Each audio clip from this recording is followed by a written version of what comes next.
চালক ও ড্রাইভার, একজন পাইলট ও ড্রাইভার, তাই তো? তো আপনি কি একজন রিক্সা চালককে দিয়ে আপনি প্লেন চালাবেন? বা একজন রিক্সা চালককে আপনি উপাধি দিয়ে দেবেন যে উনি যদি চায় যে আমাকে পাইলট বলতে হবে, আমাকে পাইলট, এটাকে আপনি মানবেন?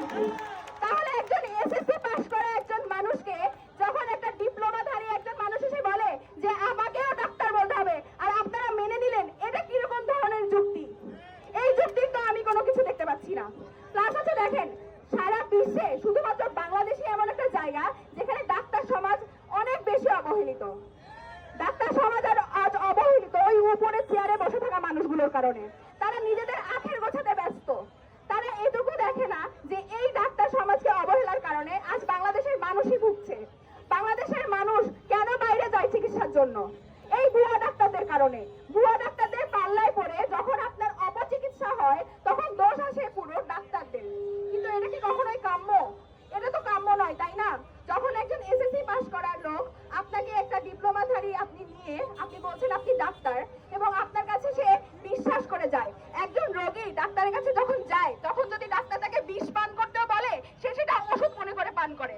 এটা আমরা সকলেই জানি। কিন্তু দেখা যাচ্ছে কি দেখেন, সেই রোগীটার একটা ক্ষতি হয়ে যাচ্ছে ওই ডিএমএফ ডাক্তারের কারণে। দিয়ে দিচ্ছে ভুলভাল ওটিসি ড্রাগ, তারা বুঝে হোক না বুঝে হোক প্রেসক্রাইব করে দেয়। এগুলো কি ঠিক?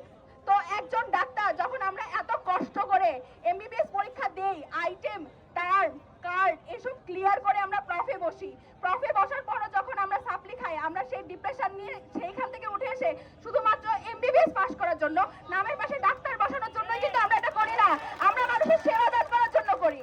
তো এখানে আমাদের দেখতে হবে, আমাদের বুঝতে হবে যে একজন রিক্সাওয়ালা যেমন পাইলট দাবি করলে তাকে অযৌক্তিক দাবিতে আমরা রাজি হতে পারি না।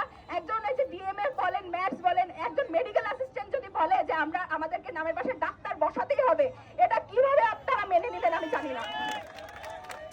এই ভুয়া ডাক্তারের কারণে আজকে বাংলাদেশের মানুষের এই অবস্থা।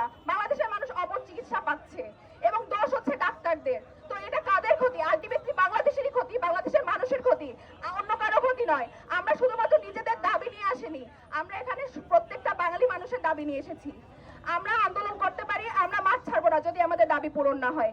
আশা করবো আপনারা সকল ধরনের মানুষ সবাই আমাদের সাথে একাত্মতা প্রকাশ করবেন। আমরা যেরকম সবার সাথে একাত্মতা প্রকাশ করেছিলাম আগস্টে, জুলাইয়ে, সেরকম সকল প্রত্যেকটা সেক্টরের মানুষ আমাদের পাশে চাই আমরা। ধন্যবাদ সবাইকে।